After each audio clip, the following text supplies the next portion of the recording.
So Brooke and Tana finally discussed the ending of their friendship with Lilah on the canceled podcast. And let me just tell you, their whole response about it was the most thought out, like saying things but not saying anything at all response that I've ever seen them put together. Like business wise, perfect response. Because they basically said that there wasn't any big blow up and they kind of amicably just separated ways and they weren't really hanging out anymore. And you know there's something. Like there's always something that makes people split up and stop talking to each other, whether it be one action or a pattern of actions. There's always something. And Tana and Brooke in the podcast episode kind of cleared up a bunch of rumors because people were alleging that the reason why Tana and Brooke weren't friends with Lilah anymore was because Lilah stole from them, and they cleared that up and was like, that is not true. But do you remember how Brittany Broski said that she wouldn't go on their podcast, and then they publicized it and talked about how hurt they were, and then it started this internet discourse about the reality of Tana's public perception, as well as the podcast episode a couple months ago where Brooke was discussing another influencer, telling her the reason why some brands wouldn't work with her is because of her association to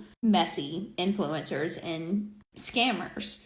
So I honestly think that they're both trying to clean up their image, because Tana has talked about even before that people will be like, oh, I love you, but I can't be seen with you because of the persona. And honestly, she's been holding on to that party girl influencer nightlife persona for a long time. She's 25. It's almost time for her to mature and stop hanging with ethically loose people, you know?